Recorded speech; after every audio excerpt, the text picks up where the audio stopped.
സംസ്ഥാന ഭാഗ്യക്കുറി വകുപ്പിന്റെ ചരിത്രത്തിലെ ഏറ്റവും ഉയർന്ന സമ്മാന തുകയുമായി ഈ വർഷത്തെ തിരുവോണം ബമ്പർ ഭാഗ്യക്കുറി ടിക്കറ്റ് പുറത്തിറക്കി. 30 കോടി രൂപയാണ് ഇത്തവണത്തെ ഒന്നാം സമ്മാനം. കഴിഞ്ഞ വർഷം വരെ 25 കോടി രൂപയായിരുന്നു ഓണം ബമ്പറിന്റെ സമ്മാന തുകയായി നൽകിയിരുന്നത്. വരും തിങ്കളാഴ്ച മുതൽ ടിക്കറ്റുകളുടെ വിൽപ്പന ആരംഭിക്കും. സെപ്റ്റംബർ 26-ന് തിരുവനന്തപുരത്ത് വെച്ചാണ് ഭാഗ്യശാലികളെ കണ്ടെത്താനുള്ള നറുക്കെടുപ്പ് നടക്കുക. ടിക്കറ്റ് വിലയിൽ ഇത്തവണ മാറ്റമില്ലാതെ 500 രൂപയായി തന്നെ തുടരും. അടിസ്ഥാന ടിക്കറ്റ് നിരക്കായ 357.14 രൂപയും 40% GSTയും ഉൾപ്പെടെയാണ് ഈ തുക നിശ്ചയിച്ചിരിക്കുന്നത്. ഇത്തവണ TA മുതൽ TL എന്നിങ്ങനെ 10 സീരീസുകളിലായാണ് ടിക്കറ്റുകൾ പുറത്തിറക്കുന്നത്.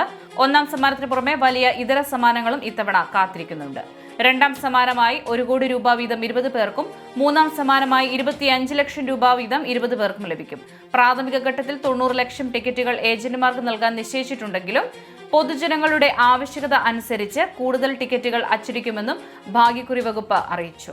കൃഷൽ മീഡിയ എല്ലാ ദിവസവും വാർത്തകളും അറിയിപ്പുകളും ഡെയിലി അപ്ഡേറ്റ്സും ലഭിക്കാൻ ഇപ്പോൾ തന്നെ ചാനൽ സബ്സ്ക്രൈബ് ചെയ്യുക, ഫോളോ ചെയ്യുക.